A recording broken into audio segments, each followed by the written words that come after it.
What's up, guys? Mr. Dan here, back again with a Hamilton Books haul. A little bit of a different background today. Not really my touch, but I've got the house to myself, and my office still has some Halloween stuff out, and it's kind of a mess. So here we are. Yes, interesting in that all of my, I didn't even plan this, but all of my movies are Blu-rays, and my TV stuff, the TV portion of the haul are DVDs. And I didn't get any books or anything this time. But I think I did rather well cost-wise on this. I mean, I think the most expensive item was about $7. That's not too bad. Anyway, let's get into it. Let's get into the movie part of the haul first. I got to start with this one. Yes, I just showed a glow-in-the-dark edition of Halloween 2 and 3 from Walmart. And I'm not a double dipper, really, for the sake of it, or an upgrader when it comes to, Blu-ray or 4K or anything else. But I saw Joe the Horror Man talk about this. And as you know, both Joe from the Horror Man and Jason from Horrific Nightmares JM are doing something called the Terror in the Aisles series. They're discussing all the films featured in Terror in the Aisles. And Joe mentioned that this edition of Halloween 2 has that whole movie as a bonus feature. I mean, how cool is that? I remember when I saw the commercial for that on TV, I was like, It was like clips? I don't know. Maybe it would have... I don't know. A lot of TV shows had clip shows back then, And whenever one of those would come on, you would kind of groan. It was like, oh, gosh. They gave the cast the week off, and we're going to see a bunch of clips. But apparently they don't even tell you what the name of the movie is, and it's just fun. And I could definitely see throwing it on during a party or something like that. And I've been loving the series that those guys have been doing, the Terror in the Aisles series. Check out both of those channels. And so I had to get this one just for that. There you go. Cool. Next. I may have one or two of these already in another collection. Bronson Triple Threat Collection. I like this one because, if you have Death Wish, then you're all set up until at least Death Wish 4, where a lot of Bronson collections will have they'll have like Death Wish 2 and a bunch of other movies, or Death Wish 3, that's hard to say. Death Wish 3 and a bunch of other movies, but these are fun. 3 and it gets a little it gets a little out there, a little wild when you get to 3 and 4, but they're still fun.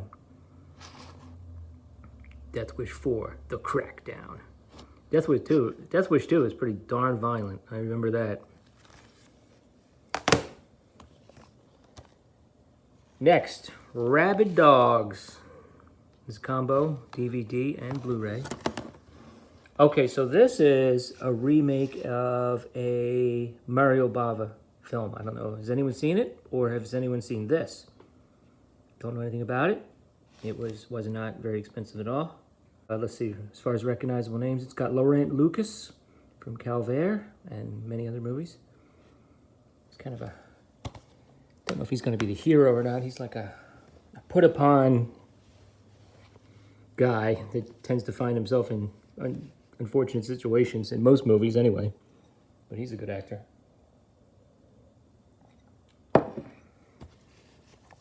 Next, The Unity of Heroes. Man, I really want to get into some martial arts films on the channel. Blu-ray and DVD. Master, Warrior, Legend. So I think this is a modern film, 2018. I think it's a blast of nostalgia. It says birth, movies, death. So I think it's made to be like an old school martial arts film. So we'll check it out. Looks like it could be pretty good. The Attack, based on the controversial international bestseller, another Blu-ray and DVD. Filmed by Zayed Daouré. That's how I'll pronounce it for the moment. Won a crap ton of awards, as you can see. This is a serious one, guys. This is not a horror film. It's about a Israeli-Palestinian surgeon who has a career and many Jewish friends. His picture-perfect life is turned upside down when a suicide bombing leaves people dead, and the Israeli police inform him that his wife was responsible. So his life is thrown into turmoil, as you can imagine. Oh yeah, come on. You guys, if you haven't seen this yet, you have to see this. I freaking love this movie. And I know, speaking of Jason from Horrific Nightmares Jam, he mentioned Joe Bagos, and I was like, who's that? And then he named some of the movies that he had done, and I was like, oh yeah, love this guy. Now, I've seen this one, and I've seen Bliss. Bliss stars this actress here. I did not love Bliss, but I appreciated it. So this guy is a guy to watch, this director, Joe Bagos. This is a heck of a fun movie. It is just so much fun. A pure unadulterated shot of adrenaline. What a cast, right? Fred Williamson. This guy, when he made this, was over 80, guys. Still doing action scenes. I mean, what a freaking legend. Martin Kove, you know. You got George Wendt, who also appears in that movie Bliss, by the way.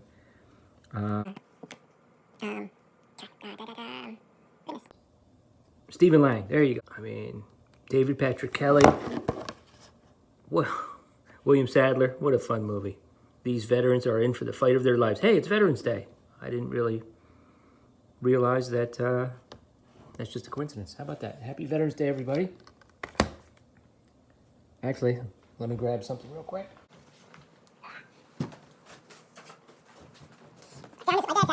That is my grandfather in World War II with a captured enemy flag. This could be on the island of Iwo Jima.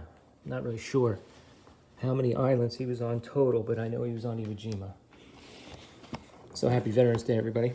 Anyway, and here you go. I've got a couple other Chuck Norris collections, but I don't think any of them have these films. Maybe one or two of them has Delta Force. I don't know, but I got to get back into some Chuck. Delta Force, there you go. Lone Wolf McQuade and Code of Silence. Code of Silence is an Andrew Davis film, right? Yep. So a lot of the, who directed The Fugitive, I believe, I think I have that right. A lot of the same character actors appear in both films. Next, TV. All right. Oh my gosh. Speaking of Jason and Joe, again, these guys inspire me to watch films, to find films. And one of the series they're going to get back into, it was on hiatus for October. It's called Family Feud, and I freaking love it. Okay? Huge fan of the Munsters growing up. So here we got season 1 with the first Marilyn. A lot of people don't even know there was a first Marilyn, and a lot of people didn't notice when they switched her for Pat Priest.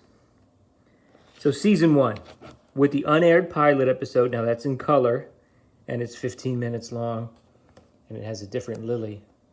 And Eddie is like a real nut. He's like just growls. I have seen that. Family portrait episode in full color. I don't know anything about that. So, a couple of bonus features. Now, the Family Feud that Jason and Joe, that series is, they basically watch an episode of The Munsters and an episode of The Addams Family, and then they compare them and give them points, okay? I kind of messed up, though. As you can see, this is rather thin.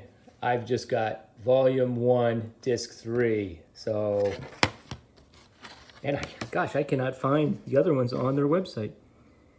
So, if I'm going to do my own version of Family Feud, who knows, maybe in a couple years my granddaughter will be old enough to do it with me. But I'm going to have to go back and get start from the beginning.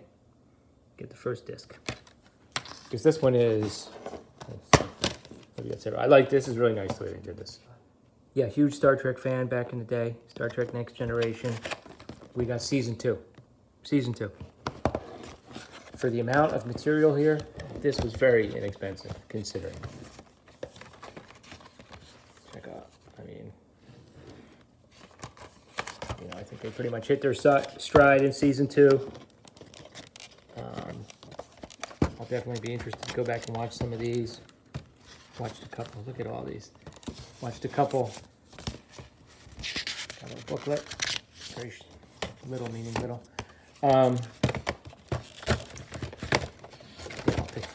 My goal is to pick out an episode or 2 to watch with my son. We watched a couple episodes of the original series, maybe just one. Now, speaking of TV, all right, I have a project in mind. I don't know when and if I'm going to get to it, but it would involve me having TVs in the background playing some vintage programs, and I have amassed some collections, like some old Johnny Carson episodes and so forth, and I thought these were both very interesting. I was not familiar with either one of them. First is Barbara McNair Show, the first African-American woman to host her own TV variety show. We got some really good guests there. We got B.B. King, Johnny Mathis, the Righteous Brothers, Della Reese. She was a favorite guest on TV shows, and she was in a film called If He Hollers, Let Him Go, which was apparently a gritty film at the time. Got this little thing. Anyway, let's see. Oh yeah, let's see who we got here. Soupy Sales, Kenny Rogers. I love finding these old Vicki Lawrence, Lionel Hampton, Jim Backus. A lot of these people I don't know. The Rascals, Ed McMahon, the Turtles.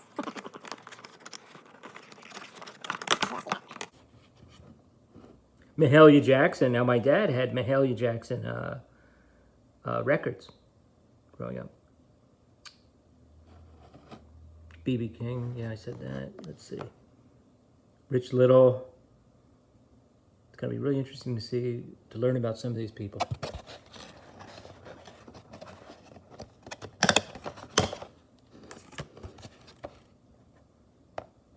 Debbie Reynolds, Lou Rawls.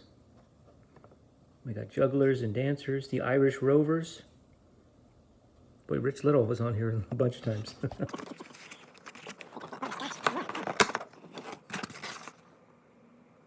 Trucking Company Comedy Troupe? What the heck? Vonda King, I think I've heard of her. Bigfoot, what the heck is that? Bobby Sherman, Is he the comedy guy? No, that's Alan Sherman. Carlos Montoya, I don't know a lot of these people. It'd be very interesting to go back and learn about them. Next, I'm not familiar with the show. Of course, we're familiar with this actor. I mean, my gosh. There he is, James Earl Jones. This is called Black Omnibus, hosted by James Earl Jones. Live performances and interviews with all of these people. Here you go, Jim Brown. We got Lou Rawls again. Let's see, Richard Pryor. You got Alex Haley. Alex Haley came to my college to give a talk about Roots and his career, his writing career. He's the author of Roots and the facilitator of the guy who worked with Malcolm X on the autobiography of Malcolm X. So he had some great stories, and he actually passed away just a few months after I saw him, sadly. Cicely Tyson, Taj Mahal, a lot more than that. Bernie Casey, the guy's awesome. Spinners. Wow, tons of people. Wait a minute, Cleavon Little, there you go, Cleavon Little. Guy was awesome. Look, there you go. Ron O'Neal. All right. Odetta. Don't know who that is. Cool. All right, there you go, guys. Well, tell me what you think of anything you've seen in the hall, TV or movie-wise. Have you seen any of these? Are you interested in any of these? Have you heard of any of these old TV shows? Are you guys in the Munsters camp or the Addams Family camp? Oh yeah, I forgot to mention, I was always a Munsters guy. Having said that, I think Munsters appealed more to kids, you know what I mean? But obviously, you know, a lot of talent involved in the Addams Family. Carolyn Jones, very talented. I've seen her in a lot of other things since then. You know, usually with her own blonde hair. You know, just great cast. John Astin, of course. You know, just so I think I'll get a lot more appreciation. And I've already seen some of the episodes, but I think I'm gonna get a lot more appreciation out of it now than I did when I was a kid. But which team are you on? Team Addams Family or Team Munster? Anyway, check out that series that Joe and Jason do. Horrific Nightmares JM and The Horror Man. Okay, guys, there you go. What do you guys think? Let me know in the comments below. Happy November. Thanks a lot.